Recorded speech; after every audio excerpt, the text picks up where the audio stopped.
Assalamualaikum warahmatullahi wabarakatuh. Salam sejahtera buat kita semua. Salam, Om Swastiastu, Namo Buddhaya, salam kebajikan. Balik lagi di channel YouTube Afif Safif, pakar bola mengomentari sepak bola dengan kepedihan sepedih kita melihat partai final ya. Jadi Jer, final UCL. Yo. Oh iya tanggal 5 guys. Ingat ya, super live reaction di YouTube My Super Soccer. Segetir kita menyaksikan Paris Saint-Germain membantai Internazionale dengan skor 5-0 di final. 11 lawan 11, satu pelatih lawan satu pelatih, tapi skornya 5-0 di partai final. Mungkin gue buka dengan, menurut gue ini adalah penganiayaan. Ini bukan partai final, tapi ini adalah penganiayaan, pembantaian, bullying terhadap Inter Milan. Mau Inter Milan, mau Internazionale, gue udah lagi kesel bro, bener. Karena menurut gue, di sisi lain, gue berterima kasih sama Internazionale karena di semifinal luar biasa berhadapan dengan Barcelona, menampilkan pertunjukan yang keren lah. Tapi di partai final, partai puncak, menurut gue Internazionale harus minta maaf sama sepak bola karena sudah merusak, merobek, mencabik-cabik, menjatuhkan, menghina marwah sepak bola. Ya, harus minta maaf sama sepak bola menurut gue. Nggak tahu mau ngapain di lapangan, ya, kena hipnotis juga enggak, kayak bingung aja. Kayak Rogo Sukmo. Dia di dalam lapangan, Rogonya, Sukmonya masih senang kali menang lawan Barcelona. Gue nggak tahu kenapa sampai kayak begitu. Nanti bakal gue ulas, oke? Tapi sebelumnya absen dulu. Karbol Mania dimanapun kalian berada dari seluruh Indonesia, dari Sabang sampai Merauke. Semoga gue doakan yang lagi sakit diangkat penyakitnya, yang lagi belum mendapatkan kerjaan semoga mendapatkan pekerjaan, yang belum mendapatkan pasangan semoga mendapat jodoh, dan yang masih kuliah, masih sekolah, semoga diberikan nilai yang bagus sehingga diterima di universitas atau kantor yang kalian inginkan. Oke, absen, jangan lupa subscribe video ini. Let's go. Bukan partai final, tapi ini adalah penganiayaan, penyiksaan, bullying terhadap Inter. Bahkan gue bisa bilang Inter nih harus berterima kasih sama Luis Enrique. Kenapa? Karena Inter diajarin main bola. Kayak orang gak siap. Dan sepak bola ternyata tim yang menang adalah tim yang memiliki strategi lebih banyak, yang memiliki adjustment lebih banyak, fleksibilitas taktikal lebih banyak, dan determinasi untuk menangnya itu lebih kuat. Itu gue lihat ada di Paris Saint-Germain. Dan Paris Saint-Germain sangat layak, sangat cocok berada di final dan juara. Selamat buat Paris Saint-Germain. Oke. Gue bingung nih, gue mau bahas dari mana kalau udah 5-0 kayak gini, kayak udah pramusim ini, kayak tur pramusim Paris Saint-Germain, bukan final. Gue udah ikhlas gitu, kayak ya udah silakan ke final, lu ngalahin Barcelona keren, defense lu kuat, bagus, lu bisa golin lebih banyak dari Barcelona. Tapi kalau 5-0 kayak ngapain sih Inter? Kalau udah 5-0 kayak nggak tahu malu gitu. Nggak tahu mau ngapain dan jadi nggak tahu malu. Enrique ditanya, kira-kira apa kesulitan atau apa yang menyeramkan dari Paris Saint-Germain?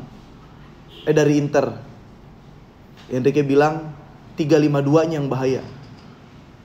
Dan 3-5-2-nya itu langsung dipelajarin.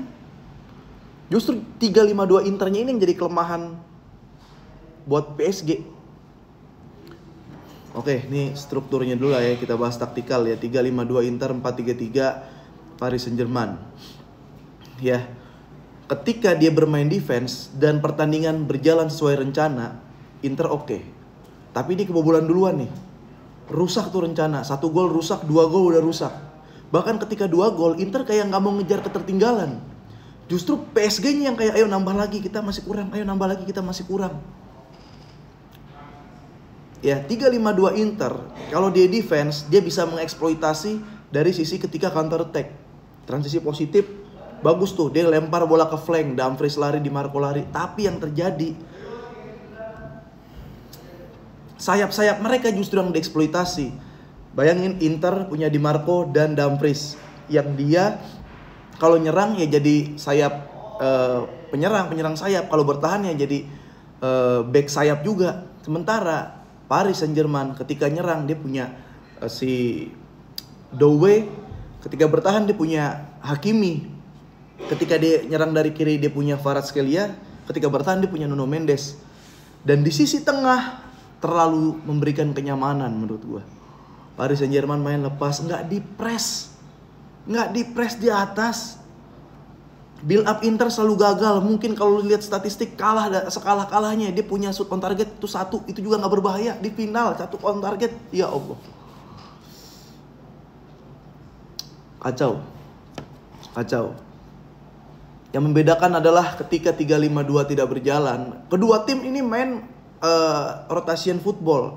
Jadi kadang pemain ini nggak di tempat masing-masing. Makanya kayak Acerbi ke depan, Bastoni ke depan gitu. Hakimi ke depan, Hakimi yang golin. Hakimi seorang back, golnya tap in. Kenapa Paris Saint-Germain bisa menang? Dia punya solusi-solusi untuk memecah deadlock berhadapan dengan tim low block. Yang pertama solusinya apalah? Dia bisa bermain di kemelut. Dia bisa taktik tiki-taka sampai depan gawang. Kalau tiki-taka nggak bisa, dikasih bola ke lawan. Inter naik dikit, meninggalkan lubang, counter attack dengan cepat, gol. Dia bisa shoot jarak jauh berani, dia bisa shoot biar kena deflect dia berani. Bola atas dicoba nggak terlalu banyak. Kenapa? Karena ya udah, nih cara yang berhasil aja si Internya belum bisa mengantisipasi, dilakuin terus, makanya golnya banyak. Gol counternya banyak. Itu. Ini Inter yang main defense tapi gol-golnya justru malah kena counter. Ini bukti kepintaran, kelugasan dari Enrique menurut gue. Nggak bisa ngapa-ngapain. Barella, Miki di tengah nggak bisa ngapa-ngapain. Sama Vitinha, sama Fabian Ruiz, sama Joao nggak bisa ngapa-ngapain. Flank dieksploitasi, Doué meliak-liuk.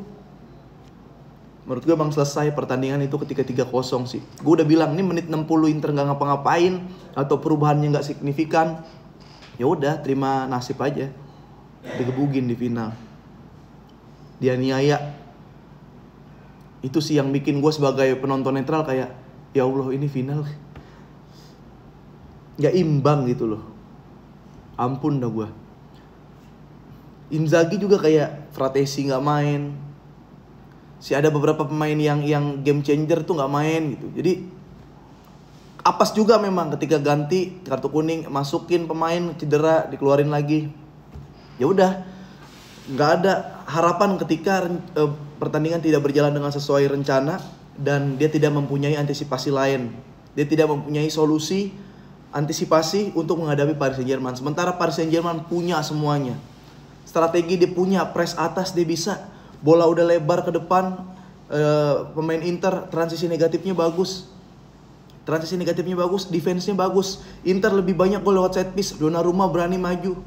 Donnarumma punya postur yang ideal buat kiper, ditangkap, mati. Ya udah selesai. Inter lebih banyak gol dari set piece. Set piece-nya dimatiin. Mati. Nggak bisa lagi golin. Paris Saint-Germain, Dembele posisinya di mana kita nggak tahu. Doué posisinya di mana kita nggak tahu. Kvaratskhelia posisinya di kiri tapi belum keringetan, sekalinya keluar keringet gol. Udah 3-0 masuk, pemain baru masuk, masih bisa golin 2. Habisnya itu. Habis. Tapi kalau kita lihat perjalanan Paris Saint-Germain, memang sebenarnya gue benci Paris Saint-Germain. Kenapa? Karena ya dia kayak nggampangin bola gitu, mendatangkan trofi karena dia udah birokrat, ngerasa duit punya. Ya datangin bola gimana ya, dengan duit gitu kan. Karena apa? Secara statistik dia itu gaji tertinggi di Eropa dan di dunia berarti. Ya. Berarti kan duitnya banyak, pemasoknya banyak. Cuma kalau yang kita lihat nama-nama menterengnya kan udah jarang. Ya, makanya ide brilian emasnya ini didapatkan ketika dia mendatangkan Enrique. Respect banget sama Enrique. Bayangin dulu ada Messi, Mbappe, Neymar, Ramos backnya. Karena pelatihnya tidak bisa buat ngefluid gitu pemain-pemain bintang. nggak jadi apa-apa Paris Saint-Germain. Tapi datang Enrique, penuh strategi, pelatih yang akhirnya bisa mendapatkan treble winner dalam 2 tim berbeda. Dia bisa meramu anak-anak, dia bisa meramu anak asuhnya sehingga bermain kolektif. Jadi strategi yang tepat, walaupun tetap aja ada duitnya, memang harus ada duit yang berkehendak di situ. Tapi terlepas dari itu ya luar biasa lah. Buat Inter gue nggak mau panjang-panjang lah, minta maaf lah sama sepak bola lah menurut gue Inter. Ya buat Paris Saint-Germain respect. Semua tim yang dikalahkan itu adalah tim-tim bagus semua. Ya Aston Villa masuk, kena Liverpool, Arsenal kena. Siapa lagi, satu lagi Liga Inggris kalah juga sama Paris Saint-Germain di final ketemu. Tim defense, tim attack kalah, tim defense juga kalah. Ya itulah sosok pintarnya seorang pelatih. Karena Enrique datang bukan ngeborong pemain dengan pemain yang banyak, tapi dia datang bawa filosofi bahwa ya ternyata sepak bola, ya lu lihat nih seni, bukan cuma duit. Ini duit penyokong, tapi seninya tetap ada. Itu. Jadi sekali lagi selamat buat Paris Saint-Germain, semangat buat fans Inter. Internasionalnya harus minta maaf sama sepak bola. Paris Saint-Germain kembali membuktikan bahwa ada juara baru yang dilahirkan kalau finalnya di Munchen. Ya. Sepak bola yang menang adalah sepak bola yang memiliki banyak strategi tapi uang yang menyokong. Uang juga, walaupun uang menyokong, tapi menurut gua cukup rumit untuk menangani Paris Saint-Germain ini. Tapi Enrique orang yang tepat untuk membawa Paris Saint-Germain jadi juara. Itu aja dulu. Karena ini di kantor orang, nanti gua bahas lagi. Sekali lagi selamat Vamos.